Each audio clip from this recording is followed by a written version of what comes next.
అక్కడ ఓపెన్ గా పార్టీ మారినట్టు కనబడుతున్నా సరే లేదు లేదు అని బలంతో వాదించేటటువంటి సార్. ఇదివరకు సాక్షి వాదించేది, ఇప్పుడు ఈనాడు ఆంధ్రజ్యోతి వాదిస్తున్నాయి. అధికార పక్షంలో ఉన్న వాళ్ళ తరపున వాదించే బాకాలు ఊదేటటువంటి పత్రికలు, నిర్మోహమాటంగా నిష్పక్షపాతంగా మాట్లాడలేనటువంటి జర్నలిజం.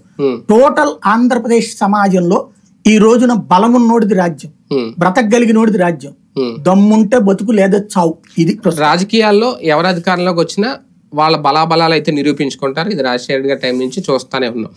కానీ రాజకీయ ప్రతీకారంలో ఈ నేర ప్రవృత్తిని ప్రోత్సహించేలాగా ఇప్పుడు జరుగుతున్న ఘటనలు చూస్తూ ఉంటే, గత 5 ఏళ్లలో జగన్మోహన్ రెడ్డి గారు తీసుకున్న నిర్ణయాలు, ఒక చంద్రబాబు గారిని జైల్లో పెట్టడం, లేదంటే కొంతమంది నాయకులను అరెస్ట్ చేయించడం, టార్గెట్ చేయడం, దానికి దీనికి ఎంతవరకు మనం చూడొచ్చు? అంటే అక్కడ యాక్షన్, ఇక్కడ రియాక్షన్ గా ఎంతవరకు చూడొచ్చు? ఇప్పుడు ఆ లెక్కనైతే మరి జగన్ మొదట ప్రతీకారం తెచ్చుకున్నట్టు కదా. జగన్ జైల్లో పెట్టించింది ఎవరు?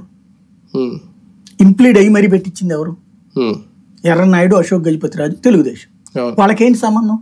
అప్పుడు ఎవరు అధికారంలో ఉన్నారు? కాంగ్రెస్ పార్టీ.